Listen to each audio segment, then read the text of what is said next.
C'est un idéal un peu de corps pour avoir pour l'été, pour plaire aux meufs, tout ça. Être musclé quoi.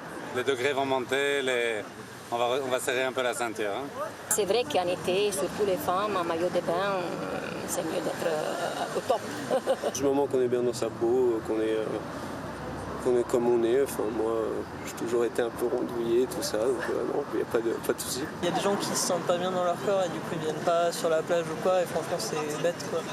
On s'en fout, enfin, ils ont qu'à venir, profiter du soleil, de la mer, comme tout le monde quoi. Bonsoir à tous. Connaissez-vous le summer body en anglais, le corps pour l'été en français? Eh bien, c'est une expression qui est de plus en plus tendance. Alors, préparer son corps pour l'été, pour y être mieux, c'est bien. Oui, mais attention, en sortie de confinement, nourris par les défis et challenges sur les écrans, les limites peuvent exploser. C'est ce qu'ont pu constater nos invités avec lesquels on va aborder cette question dans notre rendez-vous d'avant JT. Bonsoir Clarissa Dario, vous êtes diététicienne à l'hôpital d'Antibes. Bonsoir, c'est ça. Et avec nous, par écran interposé, Mathieu Charon. Bonsoir, vous êtes psychologue clinicien à Marseille, spécialiste dans le traitement et la prévention notamment des sportifs, de la santé des sportifs. Alors j'ai envie de vous faire réagir tous les deux à un chiffre que nous avons trouvé. Plus d'une personne sur deux en Provence-Alpes-Côte d'Azur, un sondage IFOP pour Fitness Magazine, ne serait pas satisfaite de son apparence. Qu'est-ce que vous en pensez, Clarisse ? Ça m'étonne pas trop. Par rapport à la société actuelle, c'est vrai que y a beaucoup de choses que l'on voit et ça ne m'étonne pas qu'on soit influencé par ce genre de vidéos, ce genre de photos dans les magazines. Ça date depuis des années. Hein. Oui, c'est pas nouveau. C'est pas nouveau, hein, c'est sûr. Hein, donc ça ne m'étonne pas du tout. Alors pour vous, Mathieu, qui êtes psychologue et qui étudiez les comportements, j'imagine pareil que c'est un chiffre qui ne vous surprend pas, même s'il est en légère augmentation. Non, c'est pas très étonnant, ça correspond à la tendance actuelle de la société et puis en PACA, avec la région ensoleillée que nous avons, c'est assez propice à cela. Alors on le disait, hein, effectivement, préparer son corps pour se sentir mieux l'été sur la plage, en soi, on trouve ça plutôt bénéfique, sauf que, a priori, et vous l'avez constaté chacun à votre niveau dans vos métiers, cette crise sanitaire a été propice à l'émergence déjà de troubles. Vous avez pu le constater à l'hôpital d'Antibes, Clarisse ? Oui, alors c'est vrai qu'on a, surtout chez les jeunes, donc en pédiatrie, on a beaucoup vu avec mes collègues qu'on avait pas mal depuis à peu près 6 mois, donc depuis le mois de janvier en fait, on avait beaucoup de jeunes filles, c'est surtout les jeunes filles qu'on a remarqué, qui venaient avec donc des troubles du comportement alimentaire, l'anorexie, la boulimie, avec ou pas purge, donc se faire vomir en fait. D'accord. Voilà. Et ça, ce sont des jeunes filles qui voulaient se préparer un corps spécifiquement pour l'été ? Alors, c'est pas forcément spécifique à l'été, mais c'est se préparer un corps, en fait, qu'elles estiment bien. C'est-à-dire que le problème des réseaux sociaux, il y a des choses qui sont bien et il y a aussi un peu les limites. Et c'est vrai que les réseaux sociaux, on voit beaucoup de choses maintenant. Et le problème du confinement, c'est que on a tous été sur nos téléphones, sur nos ordinateurs, beaucoup plus sur nos écrans qu'on peut l'être habituellement. Puisqu'on ne pouvait pas sortir, tout simplement. Et ça a créé un petit peu ces nouveautés, ces challenges, etc. Mathieu Charon, vous avez pu aussi, vous, le constater, parce qu'effectivement, à l'excès, là encore, on parle lorsqu'il y a excès, il peut y avoir des troubles du comportement quand on veut obtenir rapidement un résultat. Oui, tout à fait. Les troubles sont assez fréquents, ça dépend un peu des tranches d'âge aussi.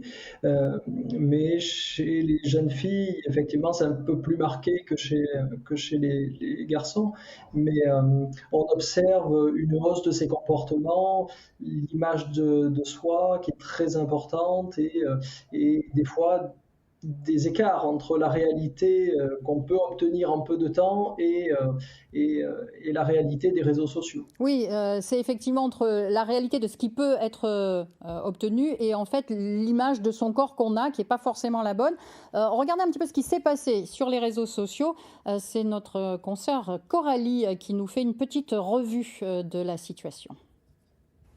Bonjour à tous. Quand on parle de summer body, on pense généralement à des corps sculptés sur la plage. Et pour en arriver là, certains vont loin, voire trop loin.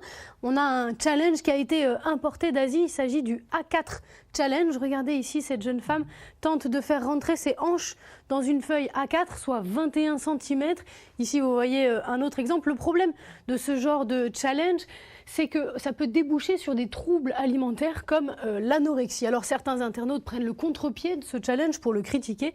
Regardez ici, la même feuille A4, lorsqu'on l'avance un petit peu, finalement, les hanches rentrent tout aussi bien dans cette fameuse feuille. Si vous souhaitez sculpter votre corps, il y a de nombreux influenceurs sur les réseaux sociaux qui proposent des programmes de coaching sportif ou alimentaire, comme cette coach australienne, Kyla Hitsin. Regardez, elle a 13 millions d'abonnés. Alors ce genre de programmes sont souvent payants, autour de 40 € par mois. Coach, c'est un métier, mais ce n'est pas un statut médical. Si vous voulez un conseil, vous pouvez aller voir un médecin nutritionniste. Attention, il faut qu'il soit médecin nutritionniste ou alors un diététicien. Le médecin nutritionniste va pouvoir en fait vous délivrer des ordonnances si vous êtes atteint d'un trouble grave. Le diététicien, lui, va pouvoir vous permettre de faire un rééquilibrage alimentaire pour changer les habitudes sur le long terme.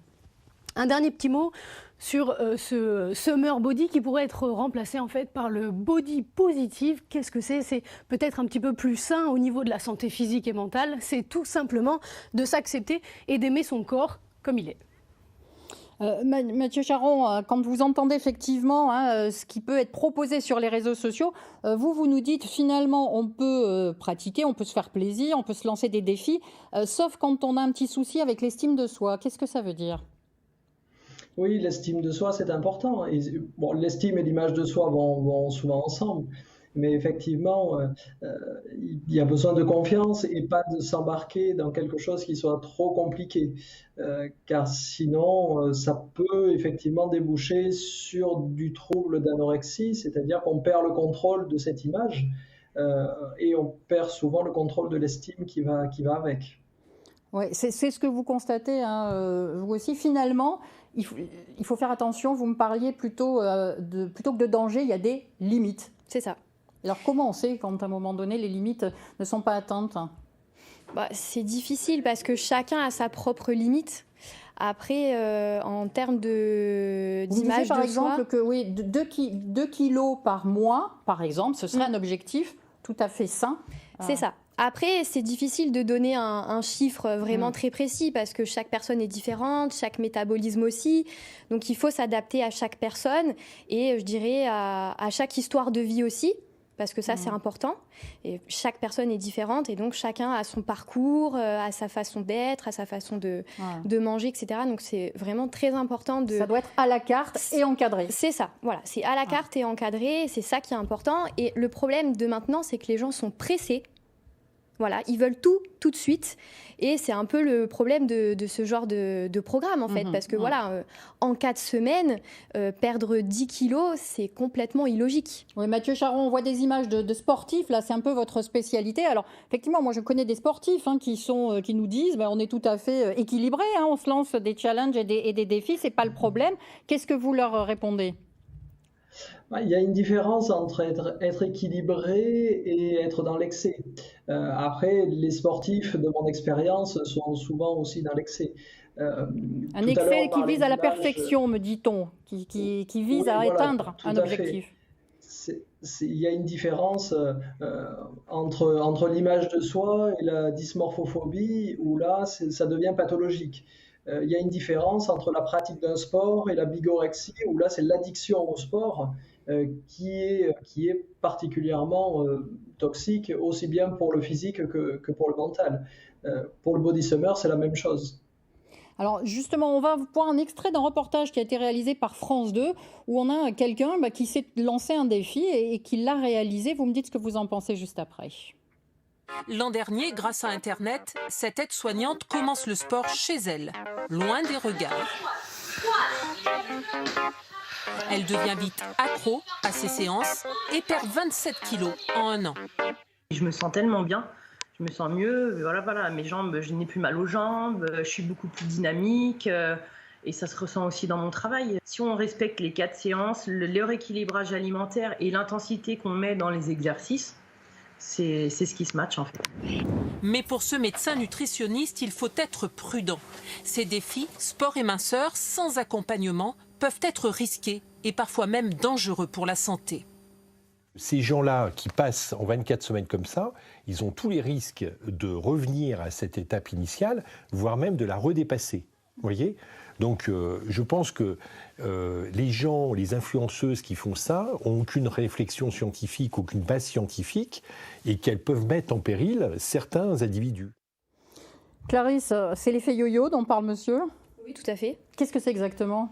C'est compliqué à dire, mais si vous voulez, quand on va avoir le corps, quand on va restreindre son corps à quelque chose, plus la restriction est longue, plus vous avez une dette en fait de calories, puisque finalement votre corps il a quand même besoin d'un minimum tous les jours pour fonctionner. Quand vous faites beaucoup de sport, vous lui demandez beaucoup d'énergie aussi, et si à côté de ça vous lui donnez pas beaucoup à manger, il va se protéger, il va se protéger, ensuite. voilà. Et en fait derrière on va avoir cet effet inverse, c'est-à-dire voilà l'effet yo-yo, c'est-à-dire que dès que la personne aura fini son programme et va remanger normalement, et ben le corps va avoir cette tendance à se dire ok là du coup elle me redonne un petit peu à manger, donc je vais récupérer parce que j'ai peur tout simplement à la prochaine restriction, qu'est-ce qui va se passer. Mathieu Charron, vous nous disiez aussi que finalement ces objectifs peuvent être louables, mais attention, il y a des coachs, c'est une profession qui n'est pas vraiment encadrée, qui sont très bien, et puis d'autres qui disent c'est possible, allez-y, qui incitent à aller au-delà des limites ou au bout de ces limites. Oui, effectivement. La difficulté, c'est surtout quand c'est des pertes de poids très rapides, c'est que l'image du corps ne peut pas suivre, elle ne va pas à la même vitesse. On peut pas, quand on perd, je ne sais pas si on perd 20 kilos, on perd 20 ou 25% de son corps, on peut pas suivre, le mental, il ne va pas à cette vitesse-là. Donc ça ne fonctionne pas et ça peut entraîner sur des troubles. Donc ça, un coach qui n'est pas un professionnel de santé, c'est quand même très difficile pour évaluer qui peut faire ça ou qui ne peut pas faire ça, effectivement. Oui, on rentre dans cette idée des fausses, on va dire, des fausses bonnes idées aussi, dont vous me parliez. Allez, rapidement, en 45 secondes, on peut manger des patates. Bien sûr, sans problème. Sans problème, c'est ce qu'on met. Une quantité, après. Les quantités, ce qu'on met avec. C'est surtout ce qu'on va mettre dessus, parce que ce soit des pommes de terre ou des pâtes, c'est pas les pâtes ou les pommes de terre en elles-mêmes, c'est l'accompagnement. Ça va être le fromage qu'on va mettre sur les pâtes, le beurre ou la sauce. Il n'y a jamais personne, ou très peu de personnes qui vont manger des pâtes nature. Donc c'est surtout ça en fait. Voilà, alors pour sourire un peu avant de se quitter, je vous propose d'écouter Laura Calu. Elle est comédienne, humoriste varoise, et elle dit clairement non au diktat. Avec humour, ça fait toujours du bien, et on se dit au revoir juste après. En fait, j'ai jamais fait de régime de ma vie. Et pourtant, j'ai toujours réussi à aller à la plage. À toujours, c'est garanti. Donc voilà, vraiment, moi je propose qu'on se détende tous un petit peu avec ce fameux summer body de merde. Non, parce qu'au final, pour partir en vacances, pour aller te baigner, t'as juste besoin de ton corps. Peut-être un peu d'argent pour bouger, tout ça, mais sinon de ton corps, théoriquement, c'est pour ça. Et alors, je me suis renseignée, mais jusqu'à preuve du contraire, on n'a pas besoin de faire un 34 pour nager. Ouais, parce que sinon, les cachalots seraient littéralement dans la merde. En fait, il y a une sorte de phénomène physique que je peux pas t'expliquer, là, parce que de toute façon, j'ai toujours eu 2 de moyenne en physique-chimie et tout. Qui fait que, de toute façon, quoi qu'il arrive, qu'importe ton poids, dans l'eau... t'es plus léger. En plus, de toute façon, à la plage, la bouée, ça a toujours été plus à la mode et plus utile que le bikini. Tu peux te baigner à poil. Mais si tu ne sais pas nager, sans bouée, je suis en train de me dire, alors, on n'a pas encore été submergé de pubs et de gros titres pour l'objectif Bullbit. Non, hein. C'est marrant, ça. C'est marrant. Voilà, enfin un objectif en français. Mathieu Charron, en 30 secondes, se fixer des défis, des objectifs, c'est pas forcément dangereux psychologiquement. Non, heureusement, dans la plupart des cas, tout va bien. Donc ça peut même être un moteur et une dynamique. Merci en tout cas de votre participation. Merci Clarisse pour être venue sur notre plateau. Demain, on traitera d'un sujet lui aussi d'actualité. C'est le tourisme de masse et le Covid. Est-ce bien raisonnable. En attendant, vous avez rendez-vous avec vos éditions d'information de proximité sur France 3 Côte d'Azur et France 3 Provence-Alpes. Je vous souhaite un bon début de soirée. Merci et bonne plage quand même à tous.